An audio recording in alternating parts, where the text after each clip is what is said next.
quoted in the New York Times in August as saying immigration is arguably this administration's weakest issue. What did you mean?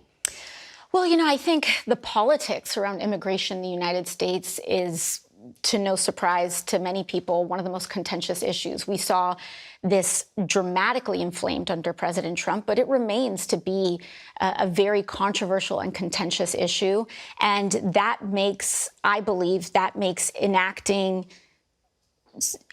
some of the policy changes necessary much more complicated and difficult. Now, this week, after perhaps almost a year of pushing from both the Congressional Hispanic Caucus to the New York delegation in Congress, we pushed to make sure that the Biden administration extended temporary protective status, otherwise known as TPS, for Venezuelans, which will allow and open the pathway for Venezuelan migrants to actually begin working and supporting themselves, which will reduce the strain on our public systems, particularly New York's shelter system and more. That's right. 500,000 Venezuelans, but only if they came here before July. Yes, yes. So does Congress need to do something like the HIRE Act that one of our guests, Tony Gonzalez, has put forward, or others, to put that into law so it's not just a one-off? Well, I definitely think that we need to have comprehensive immigration reform so that we aren't constantly doing this patchwork policy extensions. That has not happened for decades.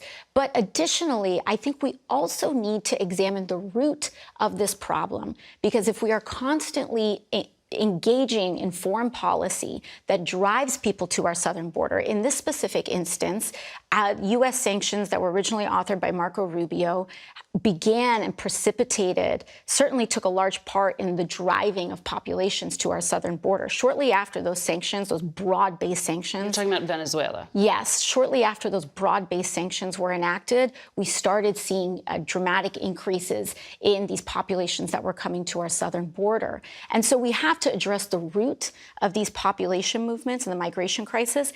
And we also have to address the domestic U.S. policy issues when it comes to immigration reform. But, you know, the Maduro government has also been responsible for large parts of that. Are you saying that you want the Biden administration to pull back pressure on him? I think we need to re-examine the nature of these sanctions. There are sanctions that are very specific. For example, the Magnitsky Act sanctions that do actually focus on the decision makers and people who may be violating norms, practices, civil rights. But broad-based sanctions that punish the overall economy and harm everyday working people that are driving them into the economic and political destitution that force millions of people, both not just to the United States, but even to our regional partners.